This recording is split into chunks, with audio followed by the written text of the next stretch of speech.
Hey, do you remember that powerful story we did about a little girl at Woodlawn Elementary? She was forced to leave the country because her father was being deported.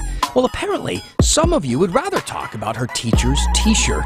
So let's do it. So it just gives me an opportunity to have that conversation around race. And we're trying to find out if Tillamook County is still stuck in the pre-internet dark ages, thanks to that ransomware attack. Oh, and here we go again. Look, they're adults. They need to come back to the building. Cap and Trade 2.0, no, they didn't. We're on Walkout Watch. And here's the story. Monday, Monday, happy day, Monday. That's our song. That's how it goes, right? Hi, I'm Dan Haggerty. Welcome to the story. I'm glad to have you here. Hopefully by now you're getting a little gist of what we're doing, how this whole thing works. You watch, you tweet, you email, you Facebook us.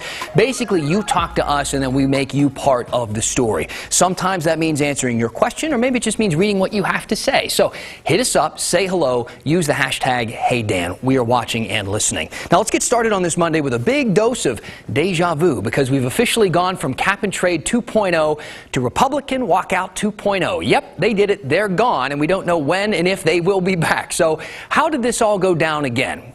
Well, Cap and Trade just barely squeezed through its final committee this morning. Senate President Peter Courtney joined that committee at the very last minute to break a tie vote.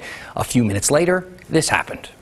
We do not have a quorum, and we cannot proceed with today's session. I will adjourn this.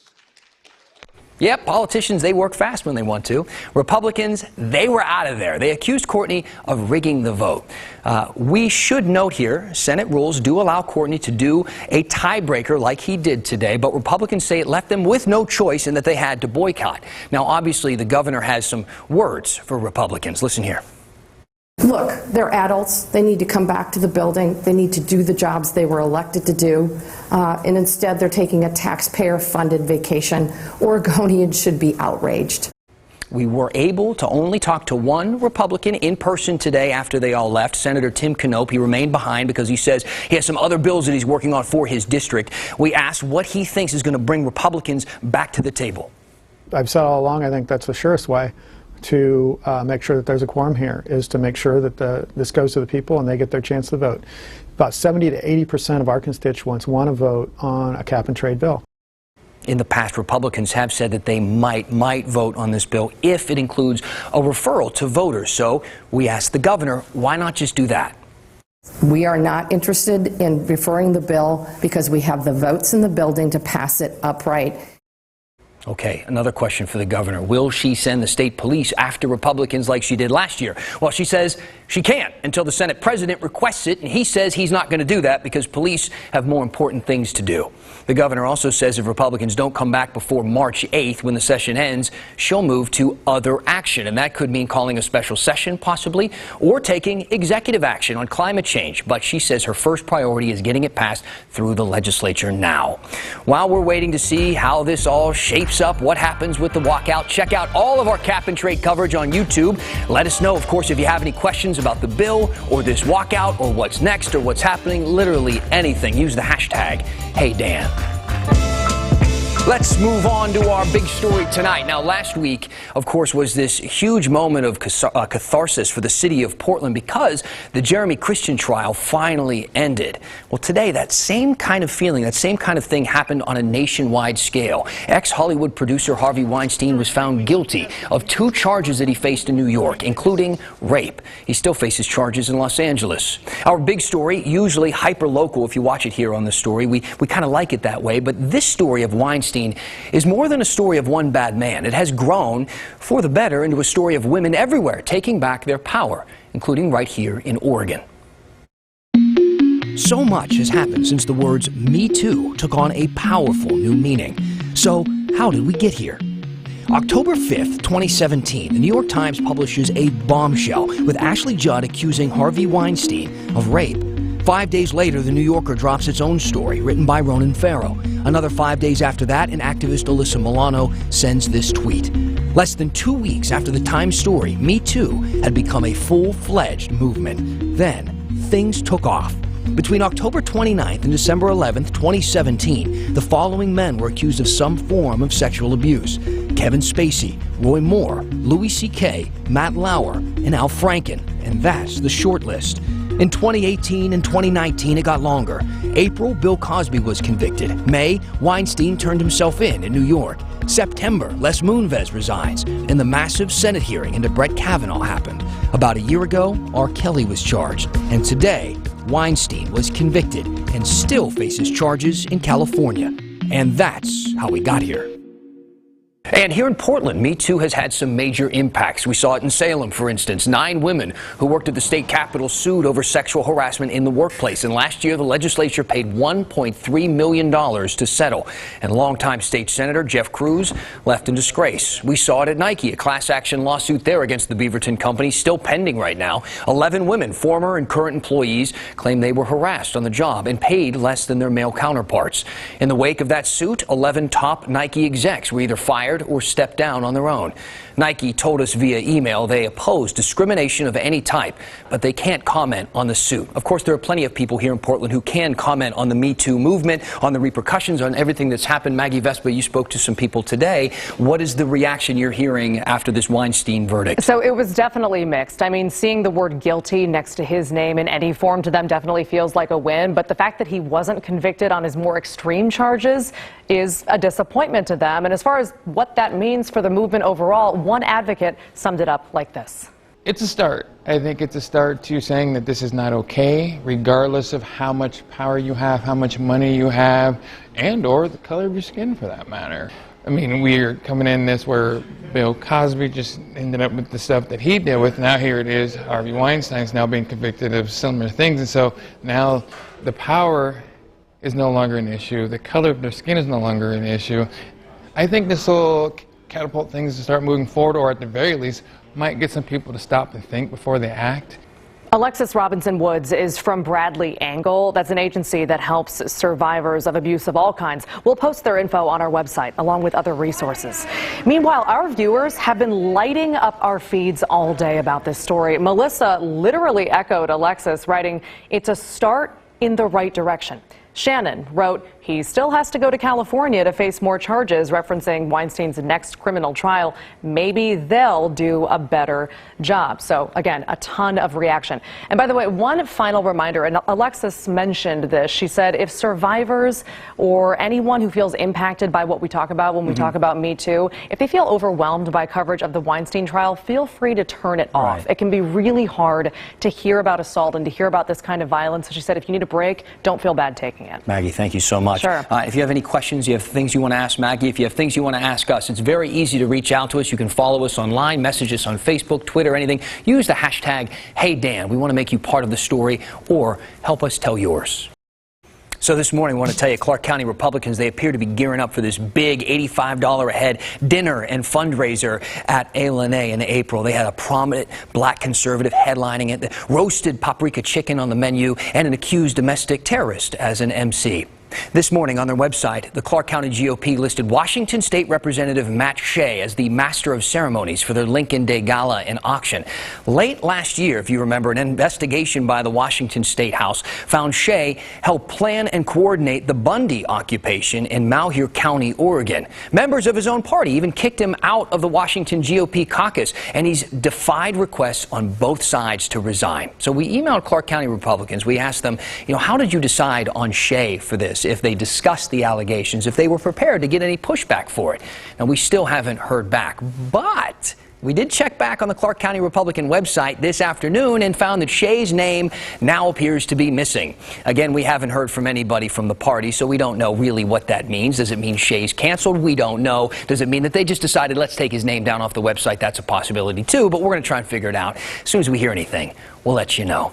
Hey, we have an update for you on another political character in Washington. You might be familiar with Tim Eyman. He's a pretty well-known anti-tax activist who usually has at least one initiative on the ballot every year. Last year, you may remember, he helped pass $30 car tabs for the entire state. And now he's running for governor against Jay Inslee. But he's facing some legal trouble. A judge just ruled that he's committed more than 110 campaign finance law violations by hiding more than $760,000 in contributions.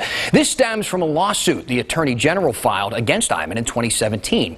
Now, he claims that Eyman funneled the money that he raised from his anti-tax initiative campaigns to himself.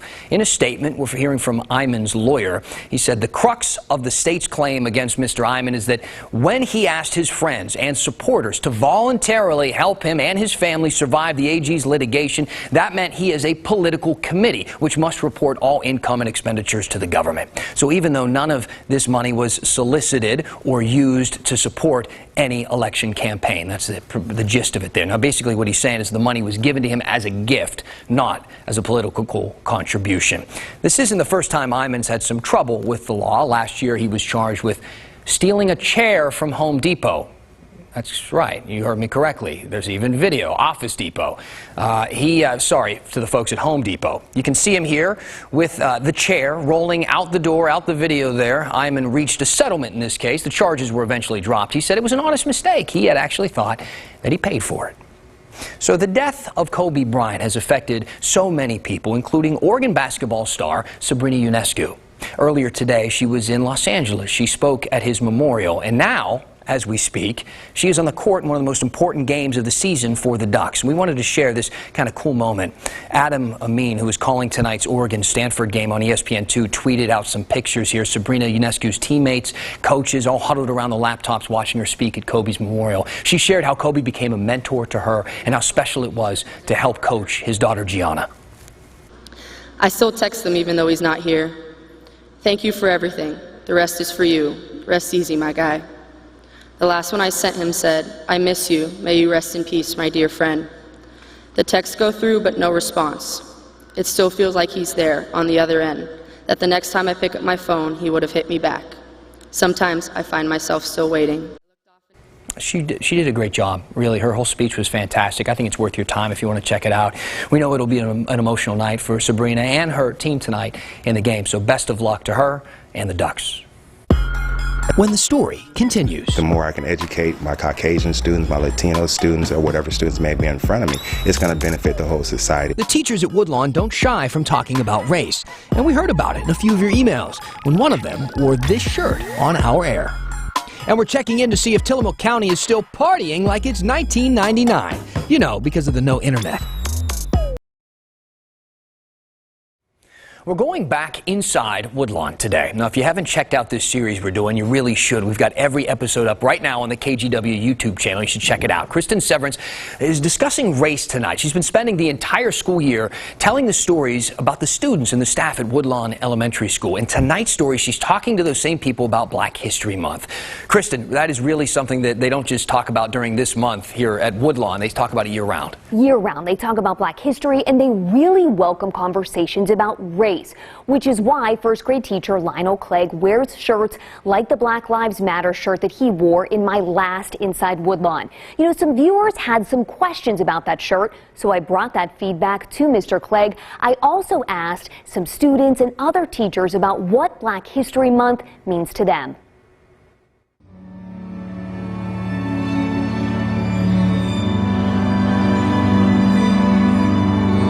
What does Black History Month mean to you?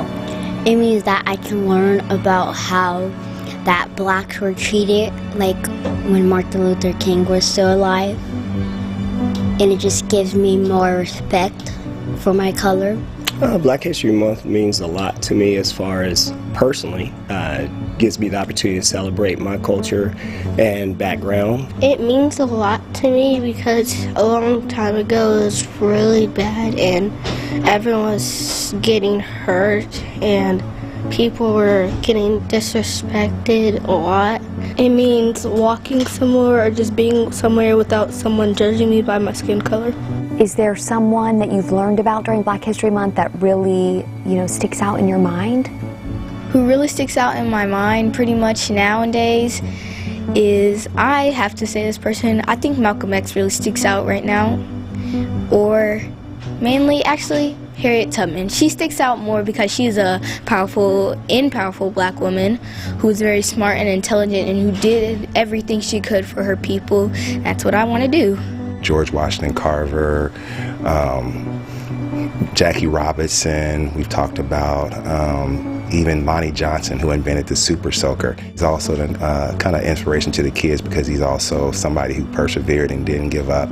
And he's, he worked for NASA and done some other things that African Americans have not accomplished. Talking about Harriet Tubman, talking about Sojourner Truth, talking about W.E.B. Du Bois, number of people like that. But one of my students last year actually raised their hand and was like, are all these people dead?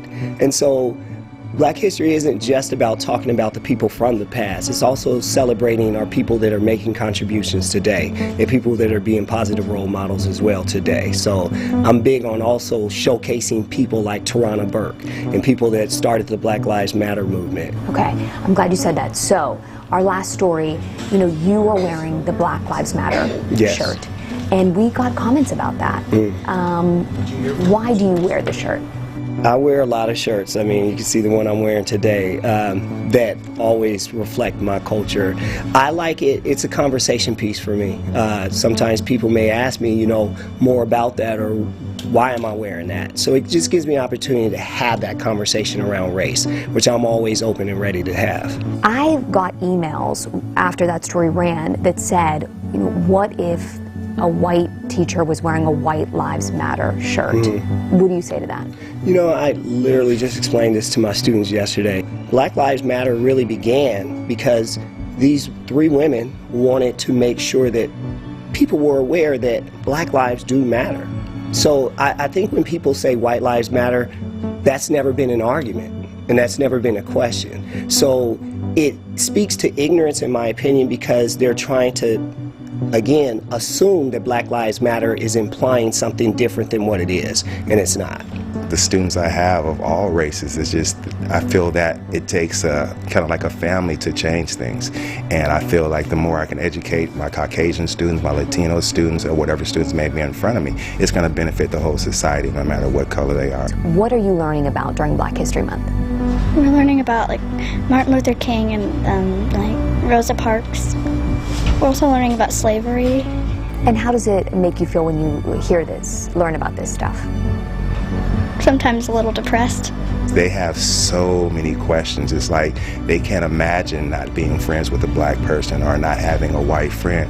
It's so foreign to them. So just to see them, why, or get mad or get that frustration, I just like you feel like you're hitting that you're doing the right thing. You're doing the right thing. Powerful, It was, yes, very. That's exactly what I was going to say to you. And they're so open about everything. The teachers say they're really energized when they talk about, Black history, in February and all year long. And I also wanted to say one more thing.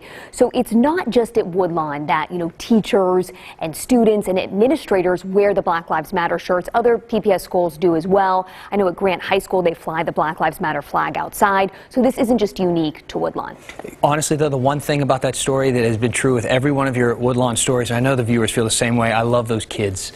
They just seem so in touch with the world and their feelings, and they seem so smart. They're so smart, they're so honest, and every time I learn something from them. Kristen, thank you so much. You bet. This story, a big part of it came from some people at home asking questions, having comments about our coverage. This is exactly what we want from you. Help us tell the story. Help us tell your story. Reach out to us, email, Facebook, Twitter, use the hashtag #HeyDan. You wanted to know whether Tillamook County's internet services are still working, so we emailed them and, oh, wait, yeah, that might be a problem. And you gotta pay the troll toll to keep Portland weird.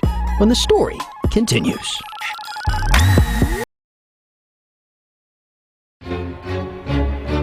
Good evening, and welcome back to The Story. This is old-timey news anchor Dan Haggerty. Tonight, dispatches from the front lines, the lines that divide Oregon and Idaho, holding fast since Oregon's formation in 1859, and now showing signs of dissolution.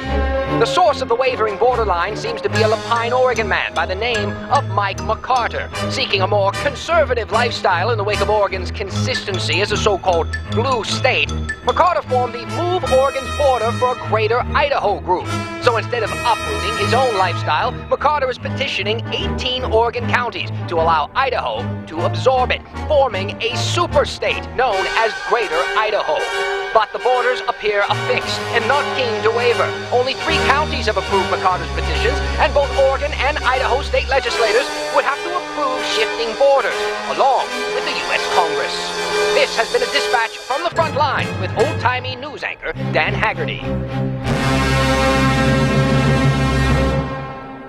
Thank you, old-timey. Very informative. Good stuff from you. Hey, we got a question from Mike Burmester. Hey, Dan, can you give us an update on Tillamook ransomware situation? That's a great question, Mike. One of old-timey Dan Haggerty's older pieces he did something on that. Now, if you don't remember exactly what Mike is asking about, basically Tillamook County was attacked by ransomware. Internet services, they went down.